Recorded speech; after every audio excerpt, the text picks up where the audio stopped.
Oh man, don't judge a building by its facade, by Irfanfox. It's made with Game Maker Lite. You can tell because there's that little corner little thing.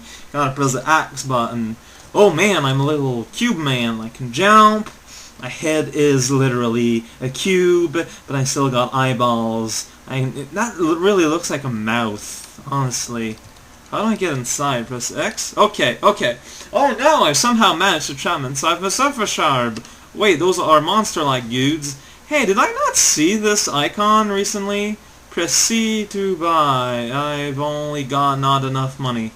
Yeah, like in that cookie game or something. Am I supposed to? Okay, so I can jump on dudes and get money. Okay, fair enough. I'm judging this building by its facade, however, because I think it is very clean. So is the game just kill all the dudes? The video game? Put more volume a little bit? And just press that up arrow as you smash into the TV square cube monster alligator mans? And then, you know, when you're starting to run low on health, you go like over here, you press the X button, and you press C to buy, and you heal yourself. And the whole rigmarole starts over. You got guys just kind of chilling out, looking at the show there. They're really enjoying their show. You can tell because they're chewing loudly, even though their mouths are not carrying any food. Much like the guys that are actually attacking me. Maybe they're trying to attack the windows. I don't know. So, is this seriously the game? What does F1 have to tell me? Absolutely nothing. Because, I don't know, like, is there, like, a pathway I'm not seeing or something? Well, the guy moves super slow. That doesn't really mean anything. No, I can't really jump higher than that. Is there, like, an invisible coin block or something? No. That just gets dudes to land on my head. So I think this is, like, the game. We are back to the time of arcade games where you had a very simple function you could do, and that's what you did, and it was called a video game because you fit quarters into it. So, you know, except if this was an old school arcade game, well, there wouldn't be any health drops. It would be only score, and you survive as long as you did, and then Milk and Cookie find their family or whatever. The stories were all very, very highfalutin, highbrow. I think that a lot of programmers back in the day took a lot of inspiration from the likes of like Hamlet and Hampton and you know, Michael J. Fox. He was a very, very important part of video game story writing, I reckon. Now, I don't have any sources at hand, so you know I can't cite a source there or anything and add a little annotation at the bottom of the webpage. But you know, you can take my words for it and I'll find it later, you know, or maybe like I'll just put it there and assume that a guy that spurges a lot about, you know, video game music of the 80s will know what I'm talking about and contribute to citation. So does anyone actually do that? I think not, because I think people who are really concerned about a specific Wikipedia page will just kind of like they're already aware that it exists. I don't think they'll like suddenly realize, hey, this page exists. I suppose it could happen if the page is a recent existence, but then again, I don't think that like there's any new pages that can be made. Because if you try to add anything, you're gonna have like the Wikipedia police is just gonna hang around, go like, hey, is this really notable? Is this really something you can make a page about?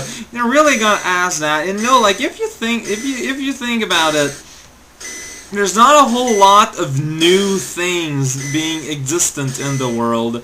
A lot of things which are new applications of older technology, or basically old technology improved. Sometimes improvement is hyper significant. I suppose there is true new, like there are probably pure new discoveries, but they're very niche and very specific subjects that I don't know about. So in other words, I'm kind of, you know, talking about things I don't really know here. What I really know is pressing that up arrow a whole lot.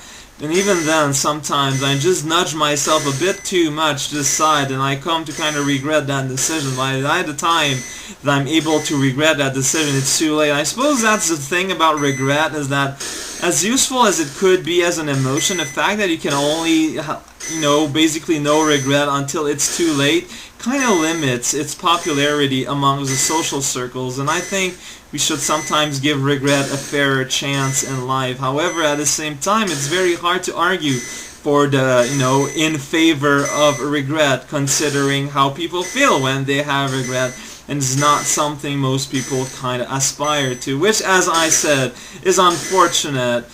But the fact is, we are not born all equal, as much as we would wish it was not the case.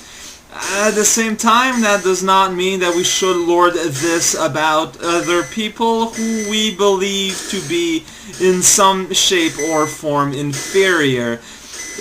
Difference is not necessarily, a better or a worse thing, and in fact, according to history, a certain difference will be seen as good or as in bad, depending on what year we're at or location in space.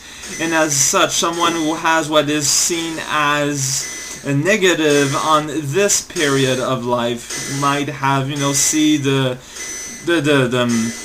situation reversed, either in the future or in the past, although I suppose going to the future is more likely than going in the past. A lot of people now say that traveling the light speed is pretty much tantamount to voyaging in time.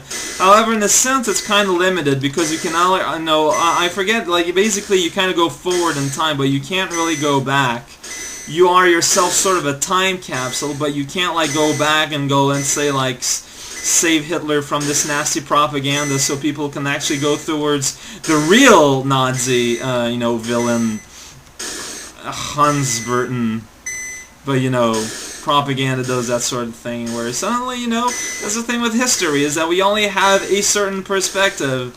And if someone is very skilled at hiding, hiding their influence in the modern time, it's very unlikely that their influence would be detected and, in the future.